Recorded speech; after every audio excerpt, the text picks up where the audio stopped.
Hi. You have given money to some of your friends or family or acquaintance, and it's been some time, then they are not returning the money. So what are the civil rights you have to get your money back? Well, as per the Limitation Act, you have 3 years of time to get your money back, and that means 3 years of time to file a suit in the civil court to get your money back. More than 3 years, it becomes very difficult because it attracts the Limitation Act, and as per the Limitation Act section 3, you can file civil suit for the recovery of money within 3 years of time. So what are the things you can do to get your money recovered? The first and the foremost thing you need to do is give a legal notice to that concerned person from whom you need to recover your money, and in that legal notice itself you can mention everything, like if you do not give me my money back, I'll be going to the civil suit and filing a case against you.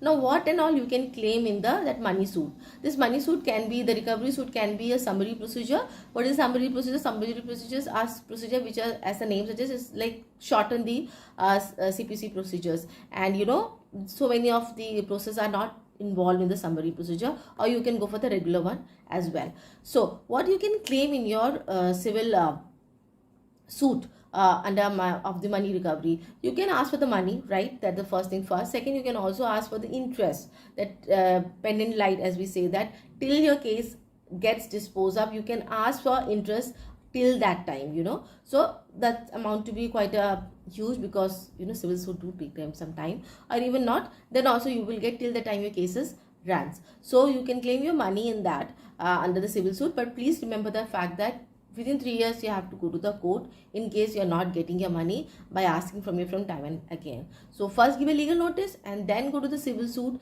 and you can file a civil suit in for the recovery of the money.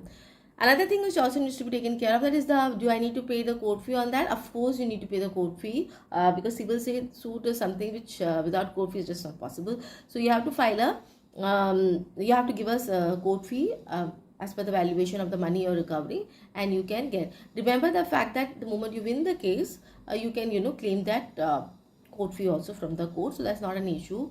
Actually later on you can get back that money also.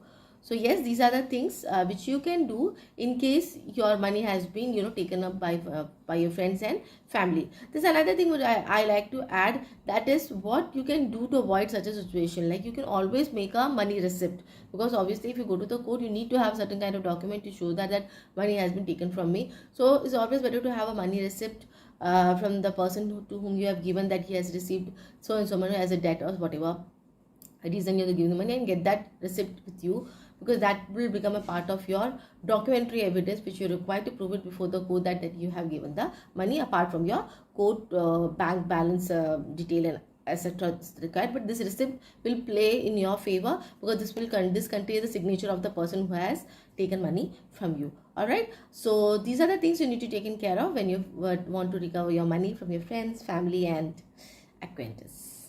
So if you like it, like, share, subscribe my channel, Phoenix Legal. Thank you.